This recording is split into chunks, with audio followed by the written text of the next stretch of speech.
A very warm welcome to you at home. This is AfroShowBiz News and my name is Musam Khalipi, here to keep you in the know about all things art and entertainment from around the African continent. Now, to keep in touch, feel free to email us at afroshow.biznews@sabc.co.za. Also follow us on Twitter. Our handle is @AfroShowBizNews. Let's have a look at stories making headlines this week. Best-selling novel Americana is turned into a movie. We bring you the recently held MTV Africa Music Awards. And renowned Senegalese musician Baba Mal performs at the Koroga Festival. Oscar award-winning Kenyan actress Lupita Nyongo is working on the rights to turn the best-selling novel Americana into a movie. It is the third novel by Nigerian author Chimamanda Ngozi Adichie. Kenyan actress Lupita Nyongo is teaming up with Brad Pitt to produce the on-screen version of Americana. Americana is a prize-winning novel by prominent Nigerian writer and author of Half of a Yellow Sun and Purple Hibiscus, Chimamanda Ngozi Adichie. Long enough, you're pro. You can't get it that long.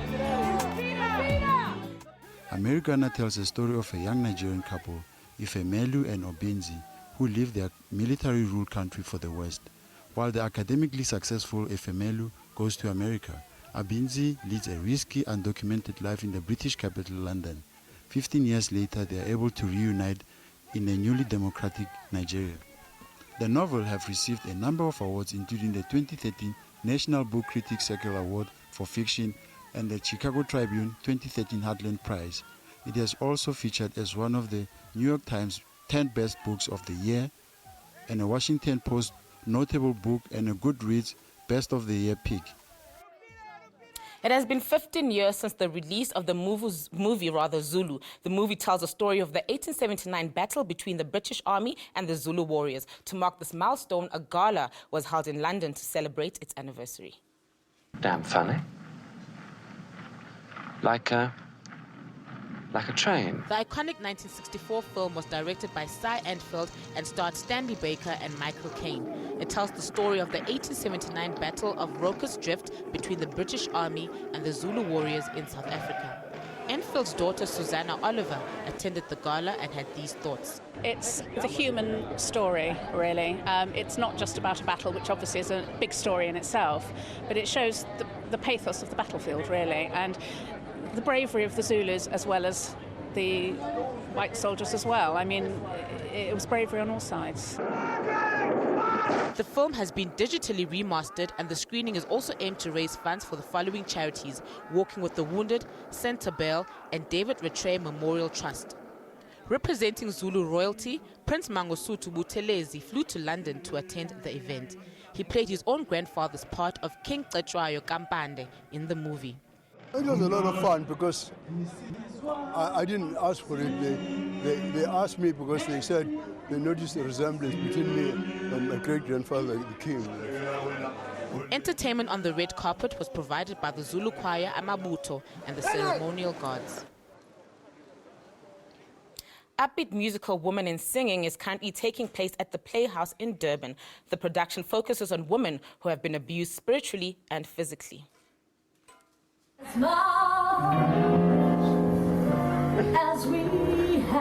Women in Singing deals with the trials that are faced by women. However, instead of bemoaning their unhappy situations, they have decided to come together with a positive attitude. Following their dream to sing, the women formed the group titled Women in Singing. Set in a rehearsal space, it features a cast of a multiracial woman cast and band. The musical is not only entertaining, but is also educational, humorous, and energetic.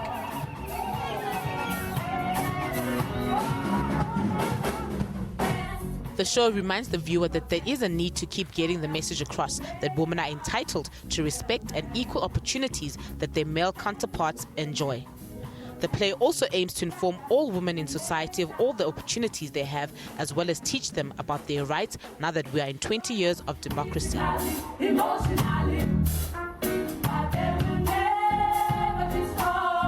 The show ends on June 15.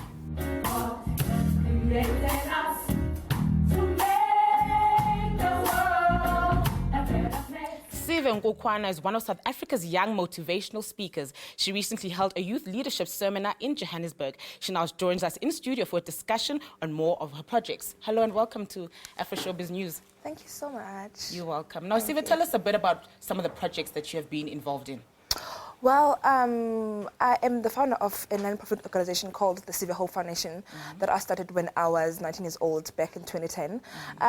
The organization aims to expose children from rural backgrounds to opportunities that can help them to live their lives in full potential. So we do career exhibitions, we do motivational talks for them, we do campaigns that can help them groom their health and their lifestyle. We do quite a lot of things, and we are based in Eastern Cape, even though I'm in between Joburg and Eastern Cape. Now, Sive, why did you decide to get involved in such projects?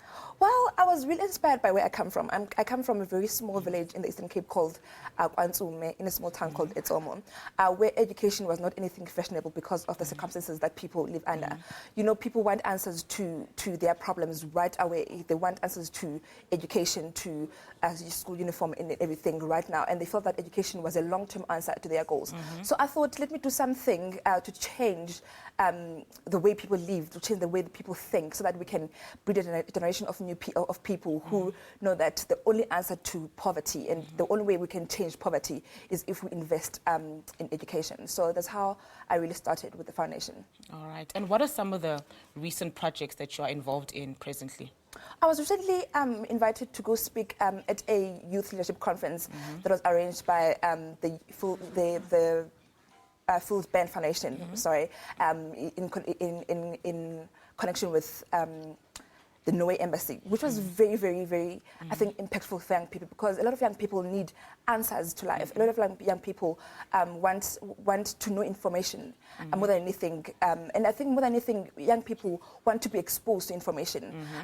If they don't, it's not like they're not capable of doing things, they're not capable of or they don't want to work hard, or they are lazy. They just need those people who come to them and say, you know what, this is how you can do it.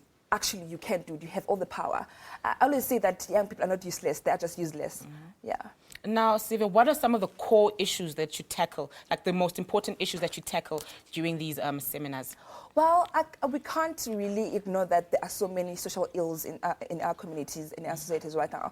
But I think right now we are fighting an identity crisis amongst our young people. I think young people don't know who they are. They are just so lost in this fast-paced contemporary society that we live in, the social media. There are so many voices in their heads, voices of the media, voices of their parents, their pastors, their teachers. And I really am invested in just saying, know who you are and know your identity, because when you know your identity, you will know your worth, you will love yourself, you will know your dreams, you will know where you want to be, and you will differentiate when a person says you are this, because you will know that I am not this, I am this, and you will know the dreams that you want for yourself. You will know what you aspire for yourself. So right now, I really am concentrating on saying know your identity, know your self-identity, know yourself, so that you can love yourself. Those are the things that I concentrate on. Of course. Now, Sive, as a country, we're celebrating 20 years of democracy, and we have a Youth Day coming up soon. What does being a young person mean to you in South Africa? Oh my gosh, there's something also about young people that think democracy equals entitlement. They think that we are entitled to free education, we're entitled to this and this. For me, democracy means that I have now will to be whoever I want to be. I can go out there and work hard and acquire anything that I want to be. I can literally define my own destiny.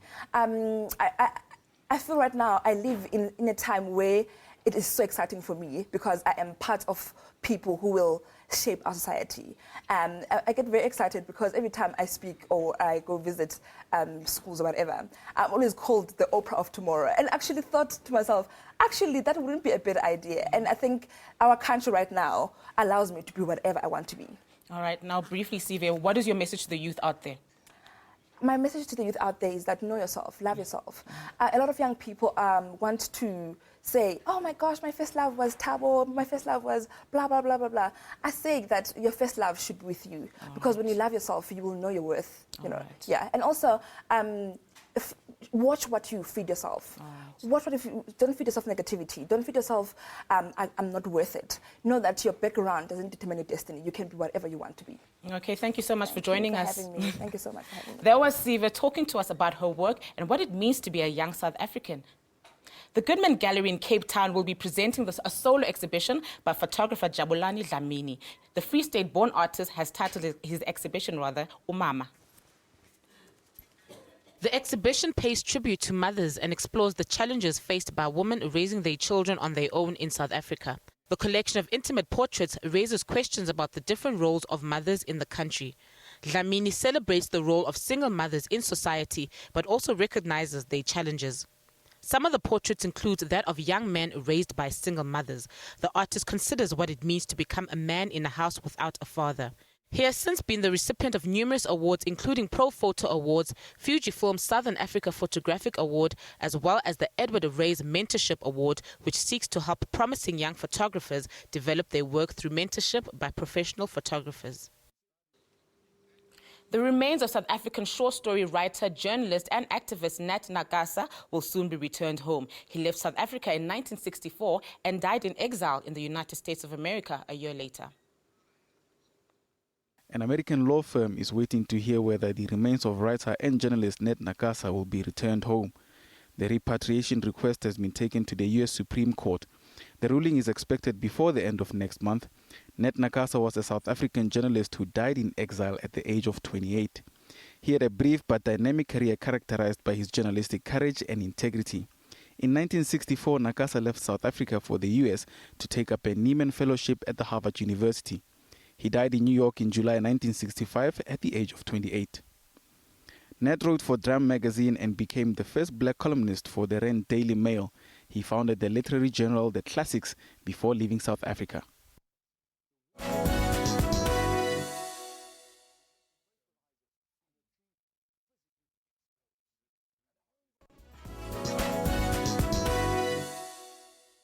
Hi, my name is Nat Lamini and you're watching AfroShowBiz. Durban hosted the MTV Africa Music Awards last week. It was glam on the red carpet with seemingly nervous musicians excited about the event coming to South Africa for the very first time. The ceremony celebrates popular music across the African continent. Screams from fans as they see their favorite musicians. It's the first time these are taking place in South Africa, with the city of Durban and the province of KwaZulu-Natal playing host. And for us, it is one of those very major events that is going to be covered live throughout the African continent as well as in Europe. The MTV Africa Music Awards celebrates popular music industry players from across the continent. The Mamas, for instance, they're the biggest in the continent. So, there's always that pressure of, I wonder if we go back into the studio and release a single, is it going to be, as big as our previous songs? This means those on this red carpet have been responsible for Africa's biggest hit songs in the last year. While everyone deserves to be here, there are firm favorites. It's a big night for Mafikizolo. They've been doing interviews with everybody tonight, and when you ask musicians who their favorite nominee tonight is, they're all telling you it's Mafikizolo. I'm always scared of Mafikizolo, man. Kona, or Waichukuja. They're popular in Kenya.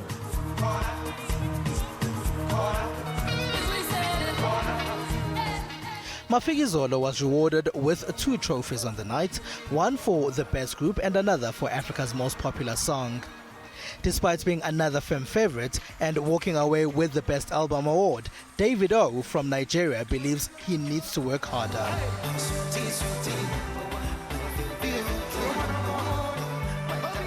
I have a long way to go, a lot of more stuff to do.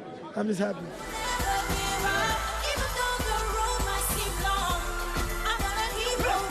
Best female winner was Tiwa Savage, also from Nigeria.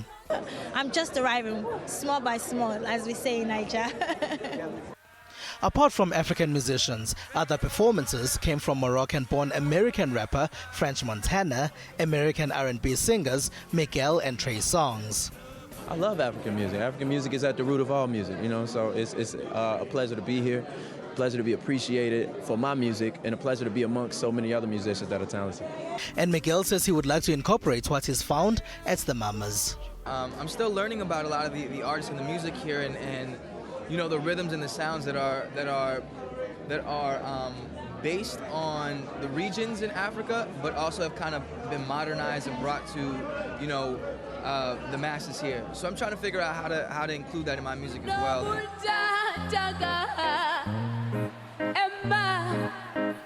As much as the Mama celebrates Africa's most popular music, there's been criticism that the event is mostly focused on South African and Nigerian artists. Nigeria won 6 awards, with South Africa getting 5.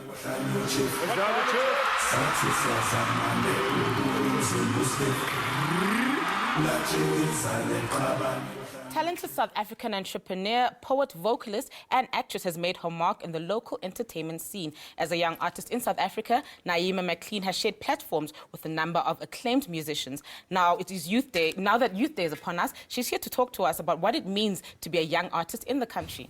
Hello and welcome to AfroShowBiz News. Thank you for having me. It's a pleasure. Now, Naima, we're celebrating Youth Day in a couple of days. Tell us what that means to you as a young artist in South Africa. Well, I've always used my art as a tool for transformation. And I think Youth Day is a strong symbol of how young people need to take ownership of their lives and their future. And I think it's an iconic day, not only from a historical context, but it's a time for us as young people to reflect on what we want to see for ourselves moving forward in the next 20 years of democracy, how we want to take ownership of that. And for me, as an artist, it's just about allowing the music to speak to that agenda. All right. Tell us a bit about some of the projects that you've been involved in. From a music perspective, I am working on the release of my album, which is coming out later this year. I'm really honing on wanting to create music with content and meaning and messaging, which still has a very young appeal. I have recently finished a production called The Colored Museum, directed by James Ngobo. I was in a movie that was recently released with Paul Walker called Vehicle 19. So, and then of course the poetry keeps me going the whole time. So I sort of flip the hats and sort of allow the art to do its own thing. All right. Now, Naima, as a young person yourself, you've been involved with the Levi's HIV and AIDS initiative. Tell us a bit more about that. Yes. So some time ago, Levi's released called Levi Curve ID, I Believe campaign. And what they did, or the ethos behind it, was about women owning their bodies and their shapes. You know, often you'll find you go to buy a pair of jeans, and because Africans have bums and shape and so forth, the jeans don't necessarily suit that. And what they did is they came out with a range that catered to the different shapes that women are. So you literally go in and sort of get measured. But what the thinking behind it was not being apologetic about your shape. It's about self-love, it's about self-worth, it's about understanding that human beings come in all shapes and forms, and I was the bold curve ambassador. All right. And then part of that was talking to young women about what happens behind closed doors in sort of a sexual context in relation to HIV and AIDS in today's world.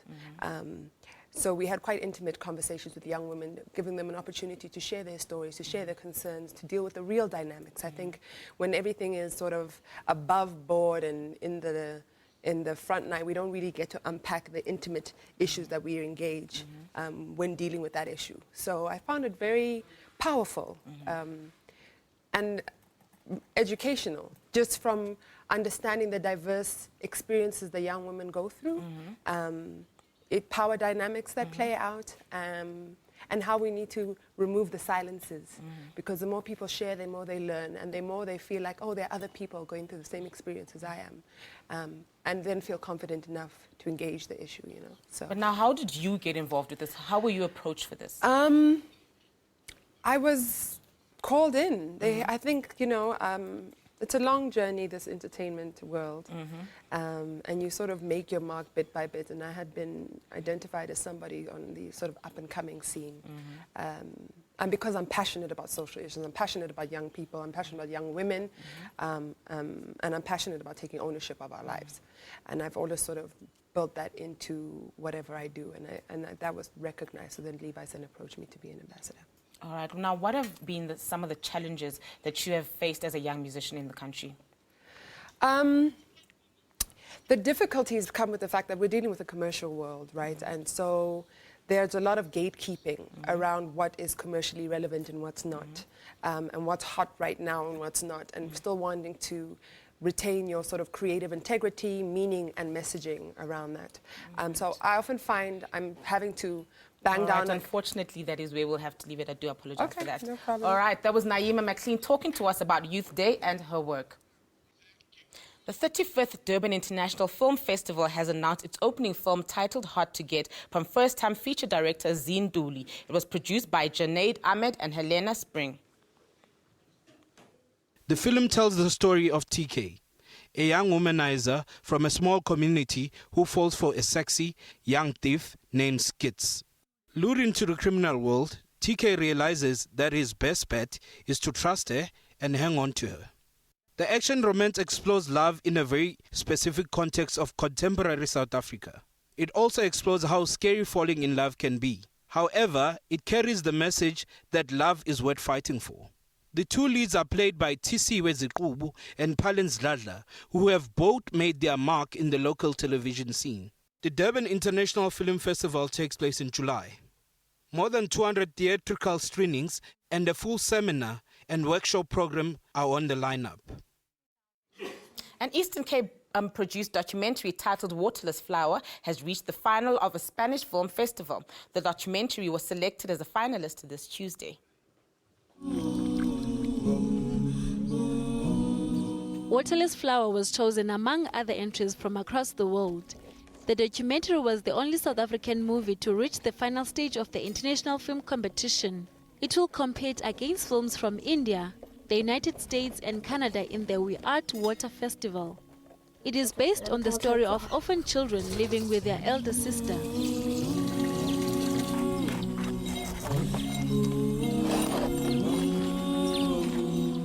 They all share a small shack in Borolatuku village in Mafikeng with no water, proper sanitation and electricity. The family is headed by a 22-year-old living with her 4-year-old son, 11-year-old sister and a 15-year-old brother. The documentary is directed by Twigi Matiwana and she is also a writer and producer for this. She has worked as an assistant director on the local soapy Scandal and has also written and directed several documentaries and short films. One of her films, See, Speak and Hear No Evil, was screened at the Encounters Documental Film Festival last year. It's time in our program where we take a look at this week's book. The book is titled Boy, Snowbird and is written by Helen Oyeyemi. Helen Oyeyemi's fifth novel, Boy, Snowbird, reimagines the Snow White fairy tale as set in the 1950s in America. The story follows Boy Novak, who escapes her father's violent and abusive clutches to start a new life in a small town in Massachusetts, where she gets married to a man from a prestigious Whitman family and becomes a stepmother to beautiful daughter Snow. Everybody adores Snow, but it's not until Boy gives birth to her own daughter, Bird, that the depths of horror of that adoration become clear to her. Bird is born a dark-skinned child, exposing the secret that the Whitmans are light-skinned African Americans passing on for white. The book tackles issues of identity and the struggles to fit into society. Helen Oyeyemi has been the recipient of a number of awards, including the Shirley Jackson Award, Somerset Maugham Award, and in 2013 she was included in the Granta Best of Young British Novelist list.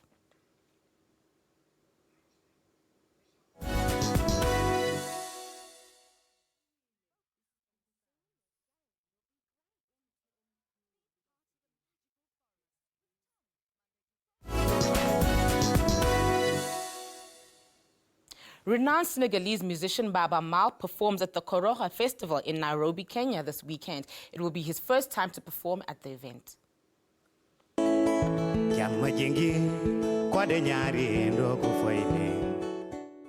Baba Mal will be headlining the second edition of the festival at the Arboretum Gardens in Nairobi.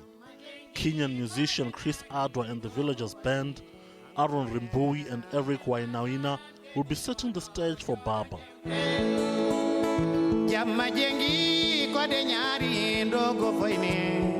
Baba has been touring the world with this band for the past 3 decades and experimented with different fusions of traditional African music with Latin music, pop or blues.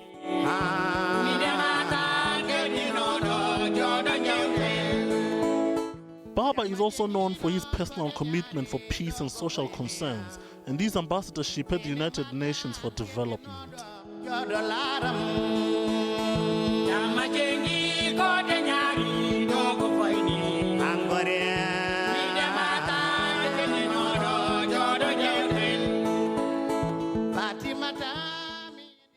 To support local artists, crafters and fashion designers, the Arts Meets Fashion Initiative has been launched. This was launched by My International for the first time in Johannesburg.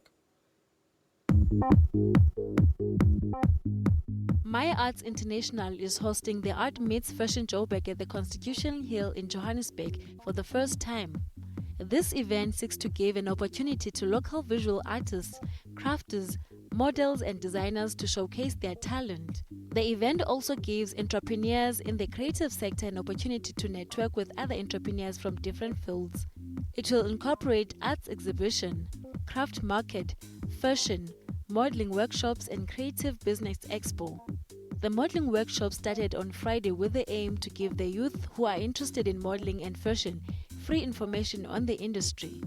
They also focused on photography, catwalk, and tips about the modeling industry.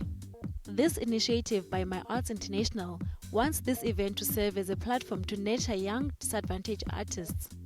Artists will also be celebrating the 20 years of freedom and democracy this weekend during the Art Meets Fashion Joburg. The 2-day event ends today. South African Fashion Weekly is looking for new talent. They will be partnering with South African Fashion Week, bringing out new talent search for the very first time.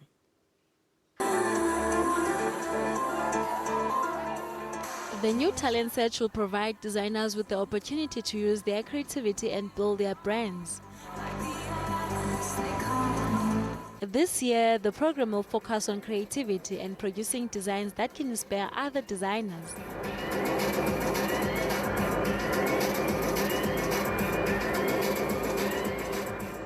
This competition is held annually and identifies South Africa's hottest design talent. It also provides the winning designer with the foundation into the country's fashion industry. The talent search is one of the most established and prestigious fashion talent searches in South Africa. The competition is only open to fashion designers who have not been in business for more than 7 years. The actual event will be held later this year in October. We have now come to the end of our show, but be sure to catch our repeats every Sunday at 2 a.m. and again at 1:30 p.m. From me and the rest of the AfroShowBiz news team, it's thank you and goodbye.